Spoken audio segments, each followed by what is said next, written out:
Hey, I'm Veronica from UXPressia. Let me briefly introduce you to what we at UXPressia do. UXPressia is an online platform where you can build customer journey maps, impact maps, and personas for your organization. With more than 100 ready-to-use templates, you can speed up your persona creation and mapping processes. To help you build confidence on your journey and learn from other practitioners, we host community events on user, customer, employee experience, and all things journey mapping. Our speakers are industry experts that are willing to share their knowledge to help you design and build better products and services. We also speak at the events ourselves and share tips and tricks we learned through years of practice and numerous interviews with other mappers. On top of that, we have UXPressia Academy, where you can dive into learning how to build journey maps, personas, and conduct interviews. And do that all at your own pace. Don't forget to check it out and enjoy the event. It's lovely to be here today. We're actually in Brisbane, Australia, and the sun is setting behind us, so it's a lovely afternoon here. I'm really pleased to join everyone. We're going to hopefully have a pretty conversational style presentation today. You can see we're sitting on the couch, the two of us. Ron and I have been colleagues for many years in a couple of different places, actually. It's the first time I've heard 30 years combined experience. I know, we freaked out a little bit at the 30. We went, no, surely not.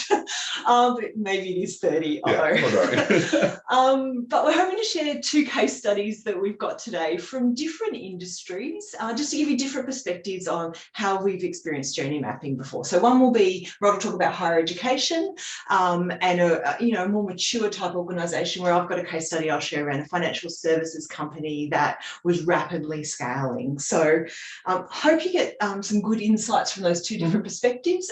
We'll hopefully keep it pretty relaxed and casual today. Looking forward to your questions though. Definitely. But Rod, I'm going to start with the first one to you. Okay. You want to tell us about your journey mapping experience in higher education? Yeah, definitely. So I think, look, the higher education industry here in Australia has had a period of change for a number of years now. So there's been, a raft of legislative changes, local, national, international trends and impacts on the industry. And that was all before COVID-19 and all that situation hit then in 2020. So I think it's really probably important to place this case study today right in the midst of that COVID-19 situation, and I guess all of the impacts with here in Australia. I guess there was fairly significant travel restrictions, as well as even restrictions on large movement together, and certainly the campus environments for this case study were being largely shut down.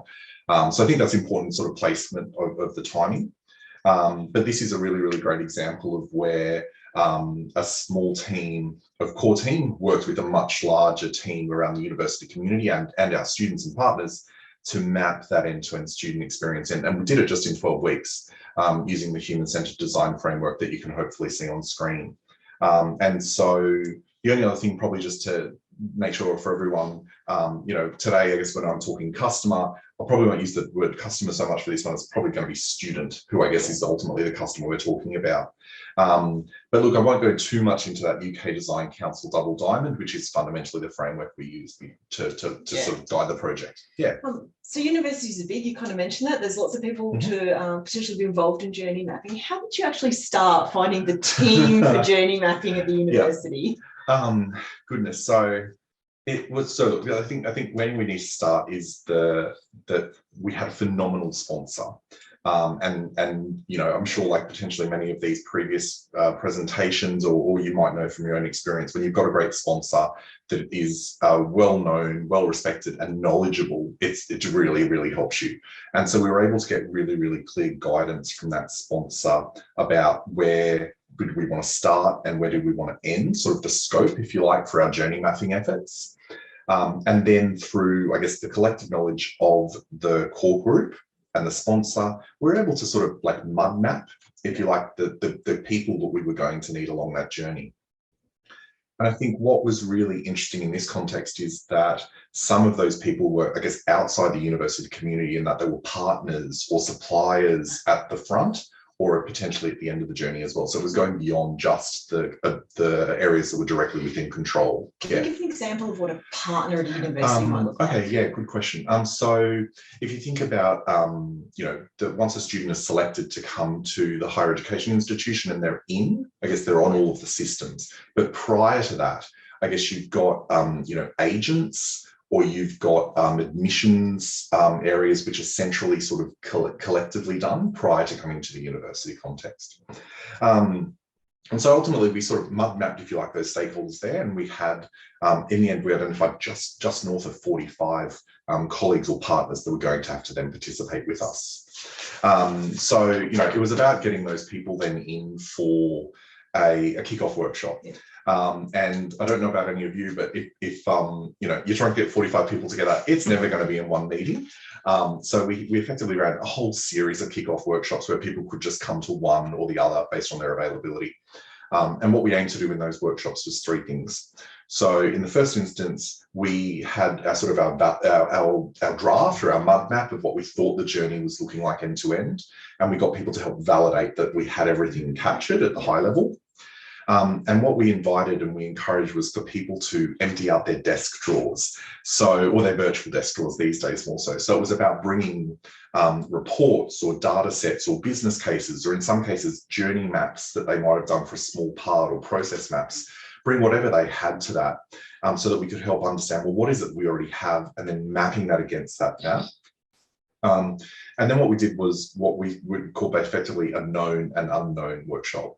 And so we worked with them to understand, well, look, these are all the things we know, but where we had gaping holes of just where we didn't understand things, we effectively asked people, what are the things that we might want to find out? And we effectively then plotted that against the journey map, and then prioritize that. So we were ultimately going to go and engage with 300 students to get some feedback and insight from them. But we wanted to understand, well, what are the most important things for us to find out? So how did you go about students? How did you get their feedback and input? Yeah, okay, good question. And so I think,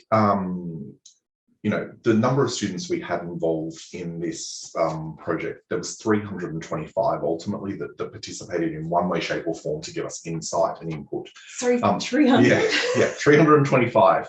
Might have been a few more, but yeah, we'll round it for today. And ultimately, those students participated in one way, shape or form in our empathise phase. And so actually, if we go maybe to the next slide there, you'll start getting some views of some of the work that's going on. So, and so when I talk about the empathise phase, so we were doing things like interviews and focus groups. We were doing, lost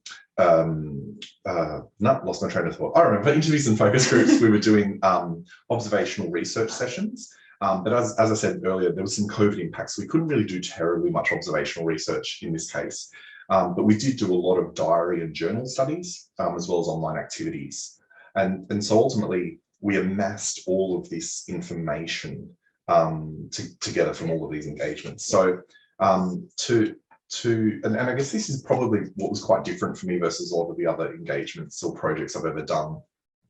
So often in journey mapping, we'll talk about, you've gone out and you've spoken with 10 customers or 20 customers. This was a very large number. But I guess what was important in our context was to make sure that we had, in this specific educational institution, there was multiple campuses. And so we needed to make sure that there was a sufficient sample to get not just a view of aggregate journey, but actually what was the experience like at a campus basis.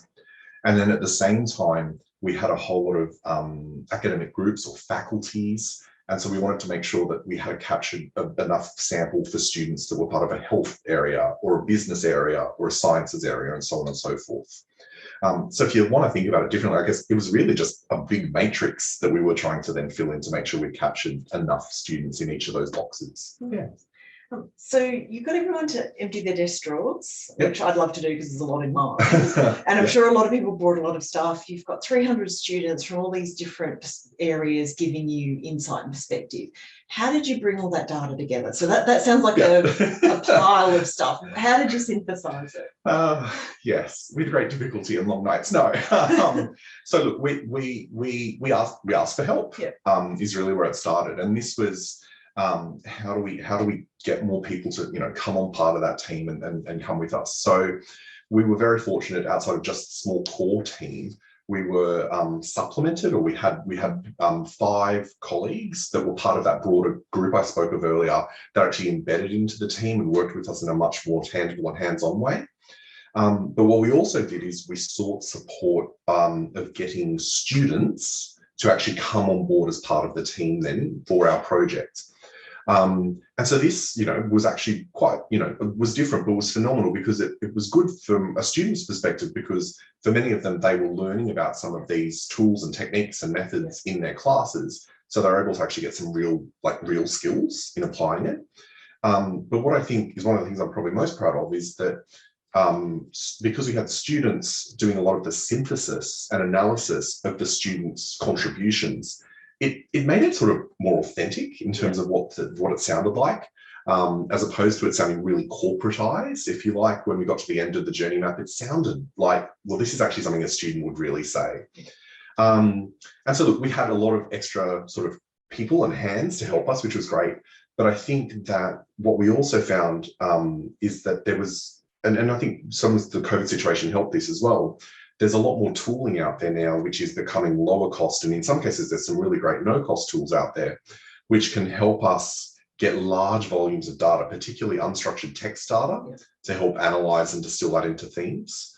And at the same time, when we're thinking about doing interviews or focus groups even, there's now greater transcription services out there that are getting much stronger in terms of accuracy, which really helps clunk through a lot of that sort of heavy person hours in the past. Yeah. So one of the things I'm interested in, and I keep looking at the visual that's probably up for everyone, is you can see lots of people in rooms, and you talked about this was during the time of COVID. You had 300 students, 45 staff, and I'm pretty sure halfway through this project, we had a COVID lockdown. So we all went home. Yeah. How did you transfer all that across? Look, it was a little bit of luck and a little bit of good timing, I think, was probably what came into this. So, so we'd pretty much finished our empathise phase, and we were in sort of this somewhere between the define and ideate type phases when that lockdown hit us. And so it was really about, and what you can see in the pictures there, we had some really big core flute boards that we would literally move around the university campuses with us. And we had to transfer all of that data into online tooling. And so at that point, it was a case of, we just had to go, what's already available to us, and we had to move to it. And so it was fortunate we did have an online collaboration tool we could move to. The university at that time as well had already moved a lot to Teams, so we were able to do a lot of our workshops then still through Teams. So we were fortunate in that way, and much of our research tooling was already an online enabled platform. Yeah. So you did this transfer to online. What was the finished product? What did you end up with as a journey map? Yeah. Okay. Great. So I think there's a ta-da reveal. So look, there's a published product which I'll talk to briefly. So I guess this is the journey map that was sort of the published product that became much more publicly available within the university context. And it probably might look quite small on the screen there, but this was in digitized, and it was also provided in hard copy. But this was a behemoth or a mammoth of a document, around 10 stages, 39 steps, 161 touch points. No, 191 touch points. Goodness gracious. And I think that worked really well. And ultimately, we've spoken about the journey map today, but it was about not just what are we doing today, but what do we need to improve upon. So we'd also worked through a number of strategic improvements, and then hundreds upon hundreds of those tactical opportunities. But I think what probably not to be lost here is that there was a whole lot of, I guess, what I call the unpublished product as well. And I think that there's just as much value in that from us as a team. And I guess the published product looks much more like let's call it a traditional journey map. Our unpublished product actually was probably much more of a service blueprint. So what we found is we were amassing all of this data about process, about systems, about data touch points, and all of this. And so rather than, I guess, just discarding it out of sight, we catalogued, we categorized, and we mapped that. But again, it wasn't probably it was kept unpublished as a team deliverable, so that we could leverage it for future products and projects. Yeah. So it's great to have a blueprint and a journey map, but really the rubber hits the road in, taking that insight from that activity and turning it into action, to implementing it. So how do you go about doing that to actually improve the experience? What was the... Good one. And so I guess we've sort of talked about the journey map there, excuse me, but the actual conversion of this into pieces. So I guess after we did the empathize phase and we defined, that was really where we worked out, well, what are the most critical priority pain points, challenges or opportunities that we were trying to solve for. And then we went through a series of ideation and prototype testing type work. And so I guess continuing to involve students and continue to involve colleagues and partners, I guess, enrich that and continue to get people to sort of buy in because they were contributing towards what that future looked like. But ultimately, I think I spoke about before, like we made this journey map really available and highly available across the content, across that institution, both digitally and hard copy. And it was really more about the journey map is a great tool, but it was really about the stories that it helps us enable to tell. And so we told stories and lots and lots and lots and lots of stories. And so the key part here was it's not just about how the core team was telling the stories, but how it enabled other people that were part of the project to actually tell those stories as well. So it sort of had this nearly organic feel of splintering or spidering throughout the community there. And I think that there was a really interesting part here again, where, earlier I spoke that we did diary and journal studies. And so we amassed thousands of potential stories there. And so, the output file of what that looked like is fairly hard to read, but with simple automations, we were able to take those data files coming out of the journal tool and actually creating something that was much more visually appealing to actually produce and publish. Yeah, exactly. Yeah, to get it out there. And I think all of that helps. And what the only other part that's in there as well was that, outside of this published product, we started getting requests from people for sort of, I'll call it like slices and dices of the data. And so it was about, and this is where the benefit of that really large sample came in. So other than the aggregate journey map, we were able to produce samples for different personas or different segments. So it was about, well, if we want to actually look just at one campus, what does that look like? And if we want to look at just one academic faculty or group, what does that look like? And then it was really interesting because you could start looking at, well, if this is the aggregate journey, but this specific segment is having a very different experience, or this persona group is having a very different experience. How might we apply different, treatments or projects or initiatives to correct for that? Yeah. Nice. So Rod, that was a lot. You've Yeah, covered a lot of ground, 12 weeks. In 12 weeks, yes, all of that. Mm-hmm. So if there's three things you had to summarise to tell everyone today, and we've got quite a few people listened, and people will listen to the recording. What's your three big takeaways for everyone you want to go from journey mapping? We'll do the big reveal. So, if you only remember three things from my side today, it would be about leverage what you already have. The only way that sometimes you can deliver with pace is to look at what do you already have and leveraging it. And so again, this can be about, the empty your desk drawers and what can we bring in that people already have, what's already in people's heads that we can leverage. But it's also about, sometimes if you can deliver with greater pace now with tools that you have available rather than having to go through a procurement process. I think there's many aspects you can play that. Talking about tools, I think, as I said, there is an increasing number of tools that are improving in quality, that are low cost and no cost, that can help you be much more effective and efficient. And this really excites me, particularly because it allows for us as designers to engage potentially with larger samples of people or to go and seek out underrepresented voices as well, potentially, and engage them in different ways. And I think that's really exciting. And look, the third part for me sort of ties back to today, what we're all here for, which is ultimately it's a team sport. And I think that as designers, we're getting better about thinking that the team is obviously the whole of our organization. I guess I would challenge everyone to think about it's actually not just that, it's our customers are part of that team, our partners, our suppliers are part of that team as well and need to come on that journey with us. Thank you. Well, that's okay. So I think this is where we get to do the flip over and I get to ask me something. I get to ask the questions. So so if you have questions for me though, please drop them in the chat. We'll come back to them. So flipping it around. So Jodie, I think you're going to talk to us today about a financial services company. Specifically, it was a fast-growing one, is what I heard in the earlier part as well. So talk to us a bit about the background and the context of this case study. So rapidly growing financial services company, so about 10 years old, and they'd gone through or had positioned themselves in the market as a bit of a challenger brand and were growing incredibly fast. So very successful with what they were doing, had a real focus on the customer. And a real centre around that, data-driven though. So part of the challenge though with them growing so fast, they were adding new services, partially sometimes new products.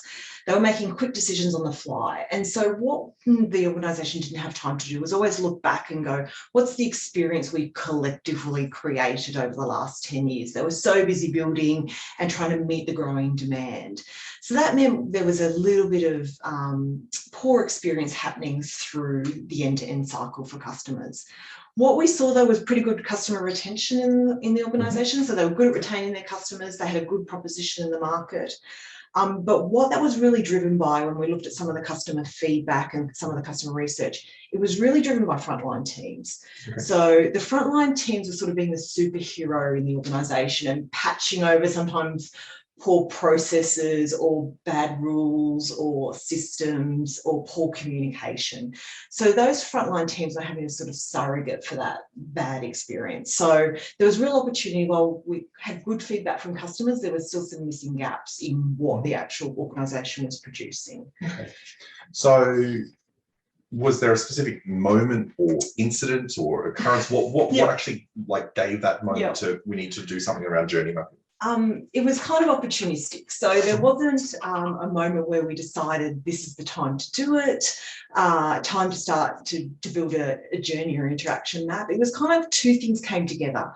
One was very much about, we were starting to see these inconsistencies between divisions in the organisation. So the experience they were creating in one part was different to the other.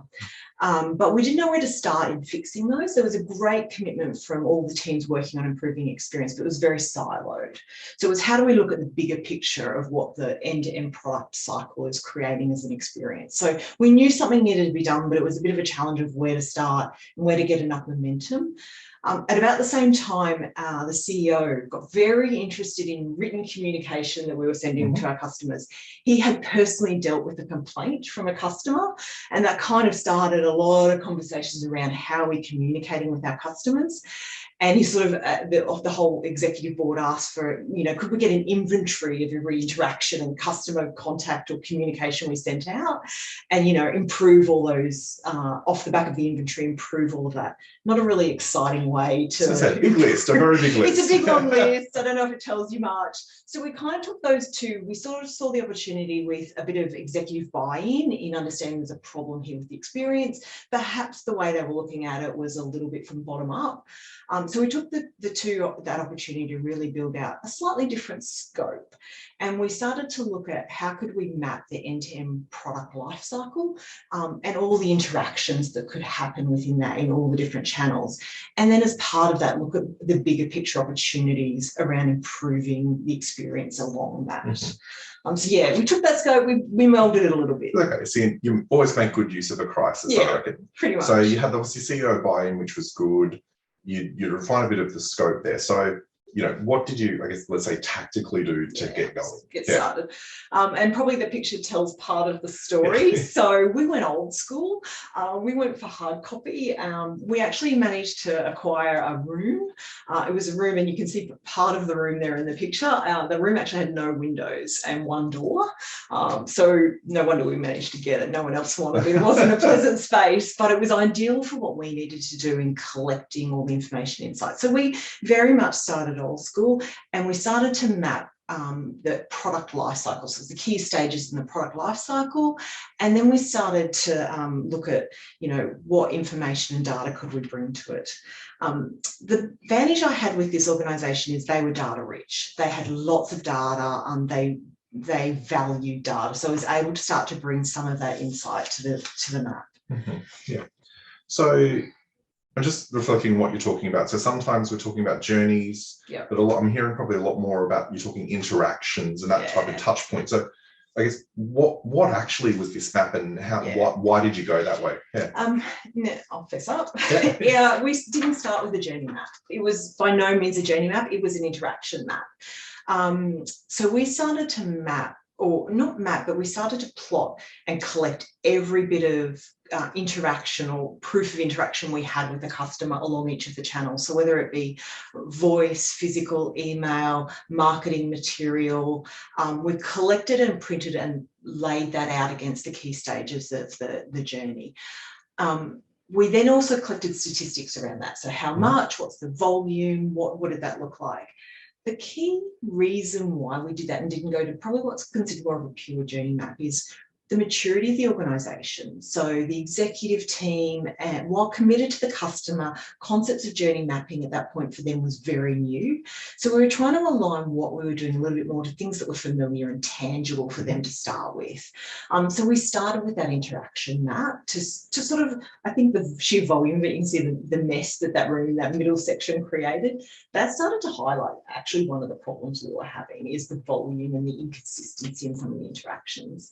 It wasn't until a later stage that we actually mapped journeys. So we took two personas, two of our most or largest personas from our customer base, and mapped them as like little bits of string along all the interactions, and then talked about how that interaction actually occurred for that customer. Building that story like that proved incredibly powerful, but it was really important, I think, for us not to start at that journey mapping stage to get there. Recognising the time and place and the maturity the organisation was at was really quite helpful. So thinking about, I guess, to today's topic, so I guess talk to us a bit about, well, where did the team element of, I guess, come into this here in this case study? So this is probably where we diverge a little bit. Your team seemed very structured. You had great sponsorship who helped you select the core team internally. We were far more organic in our approach, a little unstructured. Nothing wrong with that, yeah. So very much we started, it was the core CX team started building the shell, and we had a bit of external support to do that, which was fabulous. It helped get some momentum quickly. And we took, the CX team took everything they already had at their fingertips. So we already knew a lot of the interactions. In fact, we had bought the product ourselves, so we knew what it felt like at some points and used the product. So we just populated everything we could as quickly as we could. The interesting thing we did, because we were still experimenting at that stage, we kept the room locked. So we didn't let other people in. So you'd see us vanish into this room for like a day, and sometimes you wouldn't see us come out till late, or you see us come in and out. We intentionally kept everyone out at the start because we weren't sure what we were doing, I'll be honest. We were creating quite a mess in there. But then it became really curious. People got really interested in what was happening in this room that we can't see in.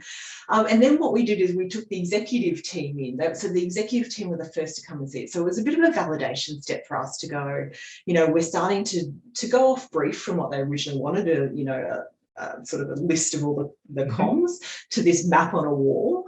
So we took the executive team in and started touring them through it. That created more hype because the executive team started to see what we were doing. And firstly, it gave us the validation, great positive feedback. So we hit the mark on raising their awareness and insight on what it felt like to be a customer. And they asked us to keep going, which is fabulous. But they also said, hey, I can see from my functional area, you're missing lots of data or there's steps. So that initial engagement with them led to a lot more people being interested in contributing. It sort of became a little like a competition between the executives to make sure all their stuff was on the wall. So we encouraged that and played on that occasionally. But what we started to do after the executive had sort of given that I guess, tick of approval, we're in the right direction, is invite individuals and teams to come for a walk through the room to experience it in its current state, help us identify any gaps from their area and what they could contribute and do. But we also then asked for their feedback on what insights did they see on the experience we were creating, where were there opportunities for improvement, and what was a positive experience we should hold through. The key thing was it was open to everyone in the organisation. You can see the stat up there. We had about 40% of the organisation actually had what we called tours of the design room.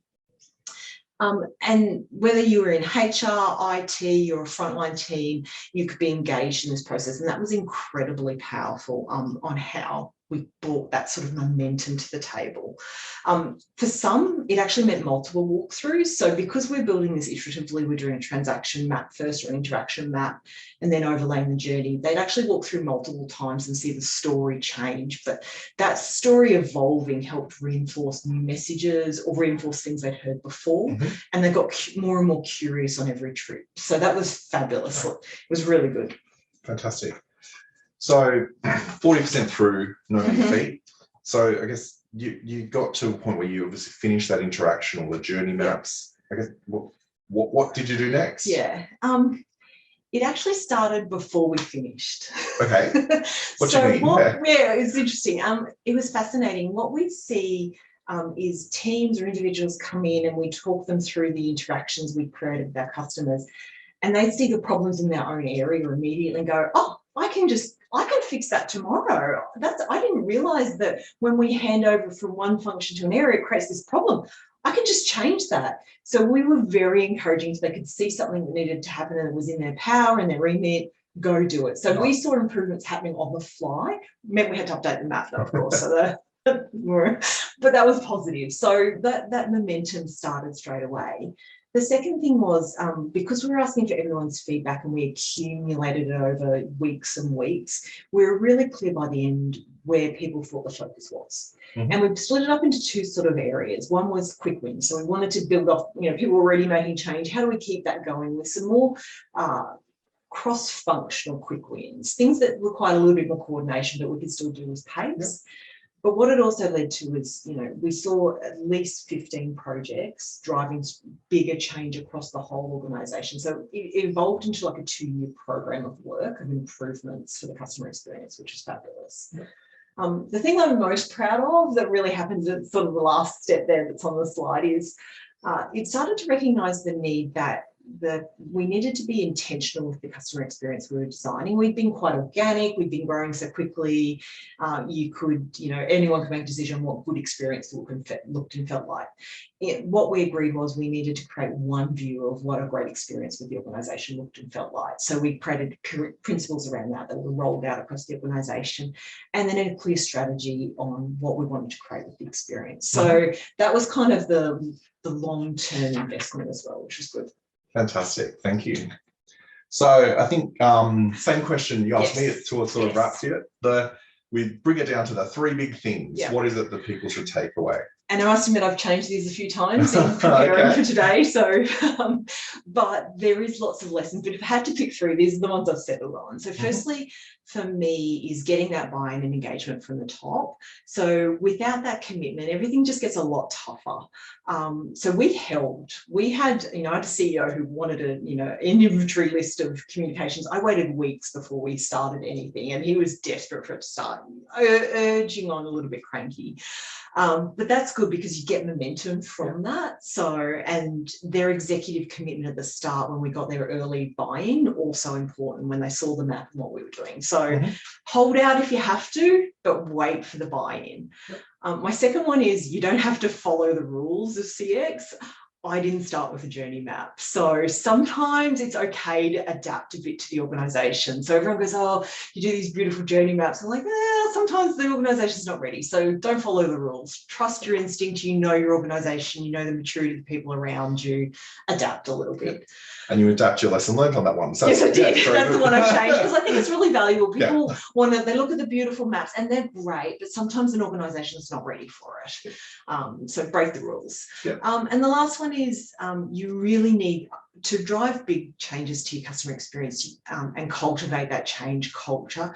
You need the whole team involved. So we had good commitment at the ground level, but not cross-functional commitment. So to get there, though, it requires lots of storytelling and everyone understand the stories of your customer from end-to-end cycles. So cultivate change requires teamwork and a heck of a lot of storytelling.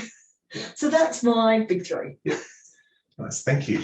So I think, Jodie, we were talking before about often you come to these and everything's always rosy and everything's great, but it's not always like that. So I think we haven't put words up necessarily, but I think we've committed that we want to share something that maybe didn't go so well, Yeah. or what did we really learn Yeah. that people can take away from? So keeping it real, what's the actual, like, what can we really learn from your case study? There's one thing I haven't talked about where we didn't do so well, and I'll fess up because it's a great lesson to learn for everyone, I really love doing the physical journey maps and getting the conversation happening around a space. I think there's something quite powerful about doing that and being able to be tactile interaction with actual, communications. Or we played the IVR actually for some of the walkthroughs. Where we failed was sustaining that. So transferring that, you can't, keep the bits of paper on the wall forever. You have to eventually turn it into something you can sustain, into a tool or application. And we failed at that step. We took too long to get there. So we lost lots of momentum, and we lost a little bit of the accuracy of the mapping by the time we got it into a tool. So my sort of, keep it real moment was, we failed at that. We didn't realize how long maybe procurement was going to take, and that we needed to develop some skills internally around managing online journey mapping tools, and we didn't have that. So my hot tip is, if you're going to do the physical journey mapping, start backing up with the digital one early. Whatever that tool is, it could be simple, it could be complex, but just start that process in the background quietly. It'll help you with maintaining the accuracy of the maps, and people feel a bit more ownership as well. Makes it easier. So that's my hot tip. So good one. Rod, I've given mine. What about yours? What was your pivot, and what didn't go so well in yours that you learned from?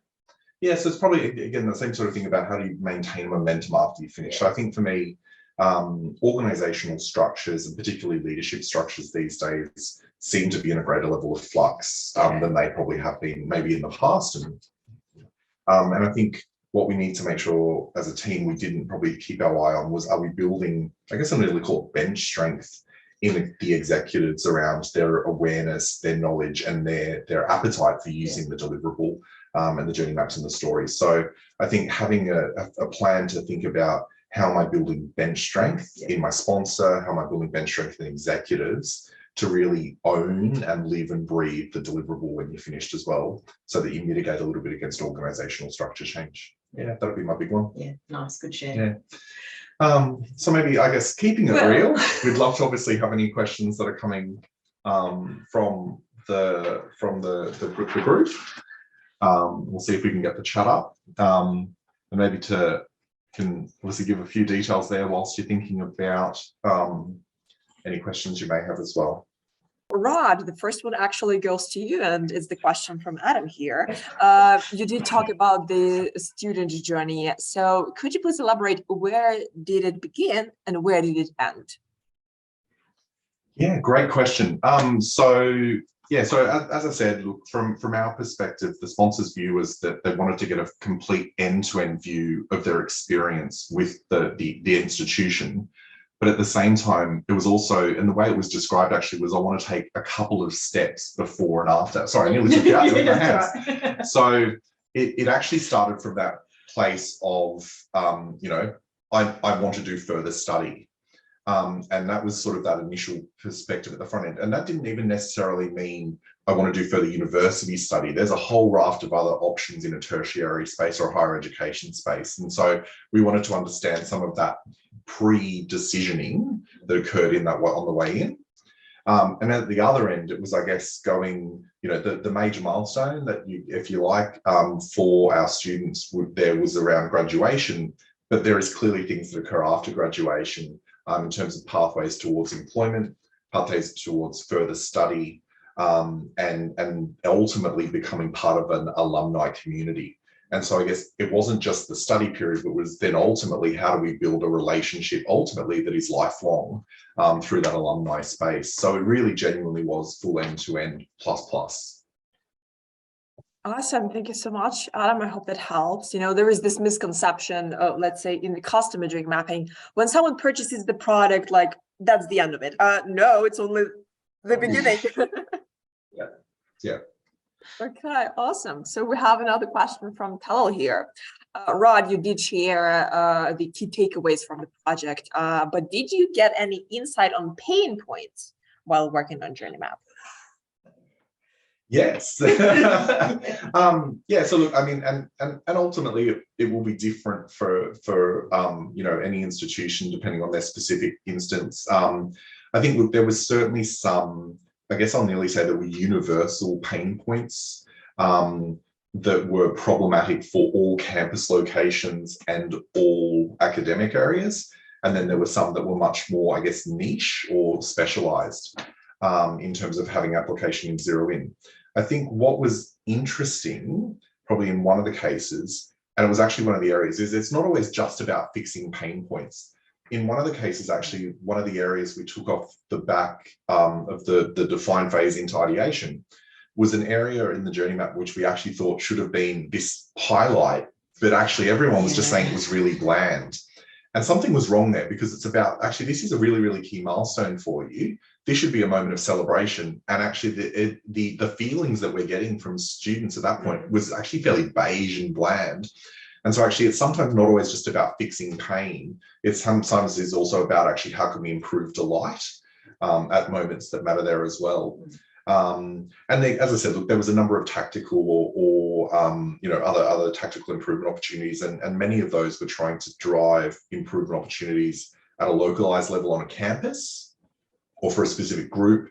In some cases, for some students that were part of disability segments or diversity segments, or you know, underrepresented groups. Yeah, I remember you talking about one of the key ones around students navigating through their course and being able to do that successfully. So knowing what all the stepping stones they needed to complete, and that they were struggling in understanding what that picture looked like over 3 or 4 years. So that was one of the big pain points I remember you talking about, that I went, oh, lightning bolt moment. Yeah. And I think that was a really, really key one. And that was one of the ones that was a really significant dissatisfaction driver, but also ultimately was in some cases causing students to then actually leave.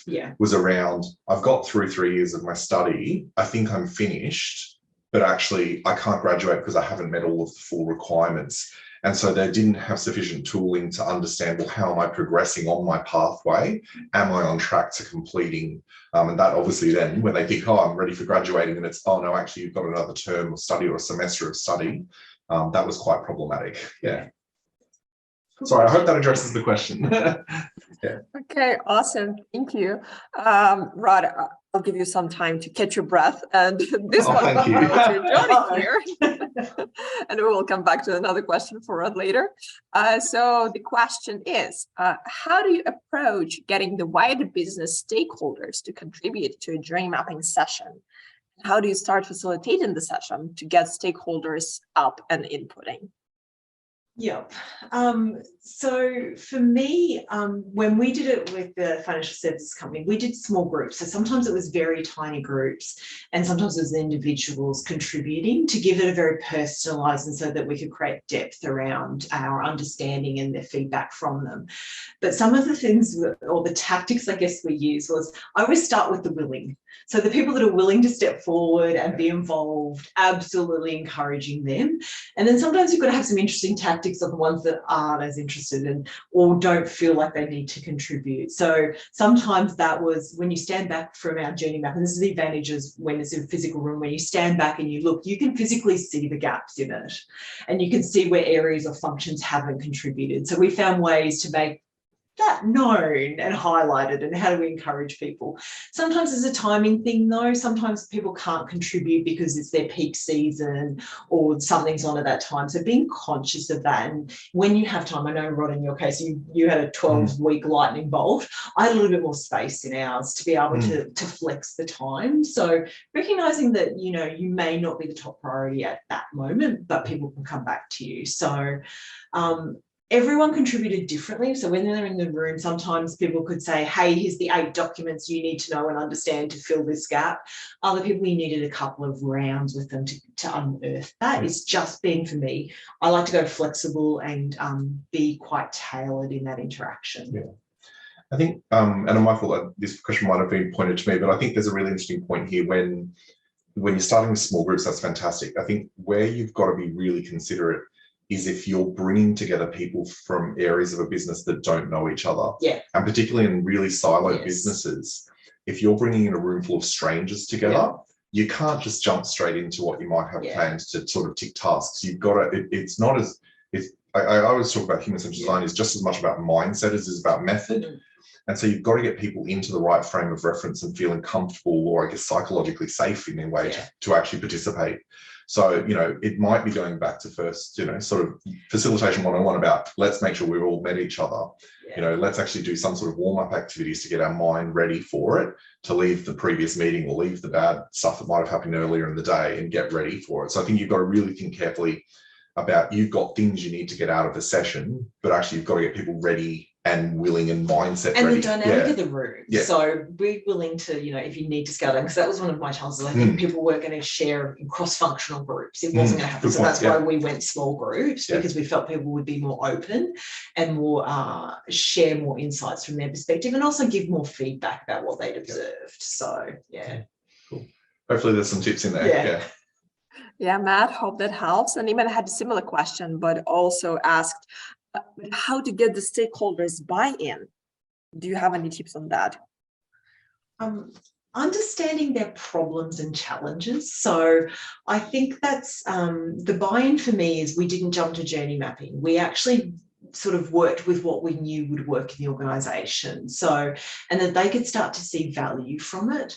Some of it's a bit of leap of faith, but being able to adapt what you're doing to show value back to them is just as important, and show that value quickly. So we were able to show how one of our first insights that you'd see when you walked into our room was marketing collateral material to a customer was beautiful, but by the time you got to using the product and the back end of the life cycle, it was pretty average. So we've surfaced that insight really early, and people started to see value from being involved and looking at the bigger picture. So the hesitation always been, oh, I'm fixing my part of the pie, it's all good. But what they started to see is that immediate insight from their first round interaction with it. So driving some of that's quite important. Yeah.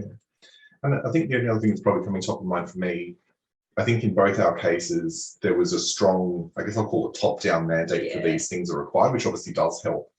But particularly in this is sometimes where a service blueprint may provide some benefit, where if you've got people that can see, here's a customer pain point, but actually there's a corresponding pain point that we have as a business unit or as a function, and you can actually start drawing some of these parallels between the pain that I or we are experiencing, processing something is actually contributing to a customer pain point. It can help actually get buy-in for, I see myself in the map, and I can see what will actually happen if we contribute to improving upon it. Yeah. Good one. Okay, thank you. So many tips here. Wow, thank you so much. Okay, Rod, back to that question about the educational case. Oh, okay. You did mention the entire group was 325. Wow. So Jean here asks, can you share the sample size for the smaller groups you created maps for specific faculties? Yeah, good one. And so that was where, if I think about that sort of like, I guess I described it like a big sort of spreadsheet or matrix. The desire was to make sure that we had a sufficient sample, and that in our case was deemed to be 20. So for all of the sort of the segments and sub-segments that we had to track for, we had to make sure we had at least 20 in each of those boxes. And I guess in doing that, so we didn't know what the total number was going to be, because obviously some students would hit multiple boxes in that. And so it was about, so this is what we needed to get. So for any level where we wanted to do analysis to drill, we had to make sure that we would have a sample size of at least 20. And so I guess that's then how we got to that total sample. And then again, as I sort of briefly mentioned, incidentally, it meant actually we were getting some sample sizes in other segments that we weren't necessarily tracking that were actually sufficient for us to be able to do further analysis. So there was some incidental benefit. Yeah. Okay, Dean, I hope that answers the question. And we have another one from Annie here. I believe Jodie and Rod as well, you did mention that storytelling is super important, both to stakeholders and everyone else involved in the collaboration, so that you can go through the entirety of the journey and understand what it's all about. So what kind of storytelling were you talking about, and how did you match it to the journey itself? Could you elaborate on that? Good question. Do you want to go first, or do you want me to? Oh, look, I've got ideas, but you go first. No, you go first. No, I'll go first. Okay, so I think there's if you like, the journey is ultimately an artifact that can help enable you tell stories. in that you'll have, you know, ultimately it allows you to tell a great end-to-end story in that, but it doesn't sometimes go to the full level of being able to build really strong empathy and understanding of specific pieces. So I guess I'll first start with myself. So if I think about it, I knew where there was some really key moments across the journey that were really poor, or in that one case, there was one that was fairly bland, but we knew we wanted to improve. So I made sure I always had 5, not synthesized, but 5 just actual direct verbatim stories that came from the diary studies. And I literally had them printed out on paper that I could have with me. So when people were asking me, oh, what does that really mean? You could actually start going, well, here's actually some real examples of what I'm talking about. And it's not my words, it's not synthesized words. This was just direct verbatim out of that. And there's a component where that's actually really meaningful because there's no hiding behind that. This is what this specific student feels, thinks, you know, experience is like. So there was a lot of benefit in having some of those on hand. I guess that's probably my big one, yeah. And I guess that's very similar to what we did when we started with the interaction map. There's no empathy creation from an interaction map, but it's when we overlaid the journeys and what we did with data and insight to tell the quantum of the problem, but then the quotes, the direct quotes from customers. As part of the interaction with the map, you'd also, you know, you'd actually listen to a call from a customer and hear what, you know, when they're interacting with the product, how hard it was sometimes. So that created these connections. But it is about finding those right verbatims or calls and making sure they're on point to the story you're trying to tell. So they're true to the data. So you're not, you know, finding a pet thing you have, it's true to the data, but letting people experience that and giving them time to do that. Because you'd find many senior leaders don't have that time. They don't interact directly with customers and they read summary reports, not words verbatim, and how people feel. So it can be really powerful. Yeah. So, hopefully that answers the question. Give us some ideas. Yeah. All right, Annie, hope that's helpful. And we have another question from Dean here. You earlier mentioned service blueprint. So the question is, any insights on how to shift the focus from standard process mapping to journey mapping?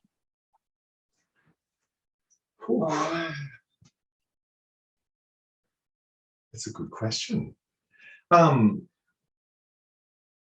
I mean, in the simplest way, you could just do the cheeky and just start overlaying it. I don't know. You have any ideas that are immediately coming? I've never played like that. No. So I guess this is where sometimes we've got to demonstrate things where there's opportunities to do so. So like if I think about it, where there's, you know, I've had process-centric organizations that have got very, very significant process maps, but no level of customer understanding on top of that. And I think that's just about where you've got to find the right executive, or you've got to find the right opportunity or the right project to demonstrate there can be a different way. Yeah.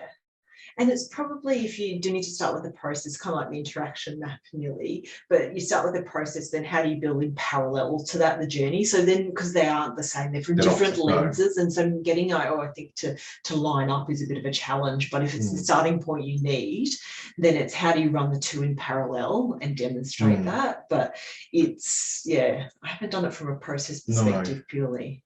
Yeah, it's a good question. Might need to think on that one. Yeah, we might need another webinar on that. Let's do a webinar on that. It'd be great to hear if anyone else has ideas. Yeah, and feel free to connect with Rod and Jodie. I just dropped the links to their LinkedIn profiles. So in case you come up with some other answer as well, feel free to reach out there. All right, so we have time for 2 more questions here. One is for Rod. How do you lead the workshop to identify knowns and unknowns? Yeah. Look, it's probably not too flash, actually. I hope I haven't made it sound too grandiose, but I mean, effectively, so we spoke about that we just had really, really, really large core flute boards. And so these are just, you know, huge boards that took up a whole of the wall. And we had our top level journey of what we thought the journey was. And we had then a top line and a bottom line. And everything that we had that was known, we would map above the line. And everything that people had as questions, we captured below the line. You know, and in the simplest way, that was as organic as it sort of was. You know, we allowed for people to effectively, we briefed them on the space, we got them in the space, and then we allowed them to move through it at their own pace. Because some people were able to contribute to the lot. Some people obviously went straight to their part of the world. And I mean, it's really as simple as that. I think where the challenge probably then starts going is where you've got, you start seeing, and it's probably nearly similar to what you described, Jodie, is that you start very quickly seeing where you know things and where you don't know things. And then it's just about then, that prioritization more of, okay, if these are all the unknown things, what are the areas of the journey, or what are the questions, or what are the unknowns that are the most important for us to try to dig into? And some of that's where you'll be able to work that through as a team, but ultimately it's then where you have that checkpoint back up to your sponsor to seek that, if you like, approval of this is what we believe are the most important things based on what we've learned. Yes, you're aligned, and then away you go. Awesome. Thank you so much for sharing. And okay, we have one more question, and we might run over the time for a minute or two, if that's okay with you. That's fine with us. Yeah. All right. So I think that's a great closing question from Dean here. Anything you do differently next time in the design of the map and in the story sharing? In the design of the map.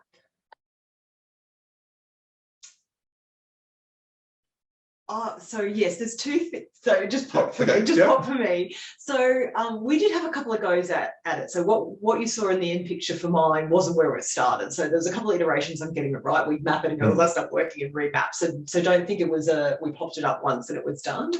But for me, it wasn't mobile. So we had. So in journey mapping in a room, it's beautiful, but we created it on a whole wall, and we literally used a whole wall, not core flute. So it became very fixed to that space. And we actually had 3 offices around Brisbane and Southeast Queensland here. And other offices wanted to be part of it, and people in other offices but couldn't get down into that one. So they actually asked us, could we tour with the map? That became a real problem. We made it eventually happen, but I've learned a valuable lesson on you have to be somewhat mobile, especially if you have different, you probably picked up, you've got 5 different campuses, you were smart on it. I wasn't. We kind of fixed it to the wall, so we were picking things off and lost a lot of time. But the power of being able to also make it move and be in different spaces for different offices so everyone could be part of it was quite important. So that's probably for me, if I had my time again with the journey mapping for that. The rest of it, I loved how it organically grew. We adapted what we were doing. We didn't have a plan for the whole period. We just kind of went with what the feedback was, where we needed to keep going. So that worked for this organisation. Yeah. And look, I think for me, that there's always going to be some level of budgetary constraint or effort constraint that you do have. But for us, probably the digital delivery of the maps at the end was still fairly static digital delivery. If I'd had, a bit more budget, or the people with the right skill set or whatever, if you could have made that a little bit more dynamic online to enable people to discover themselves a little bit better, that may have improved engagement. But, I guess I have to be realistic. You have to work sometimes within the constraints of what you have. Yeah.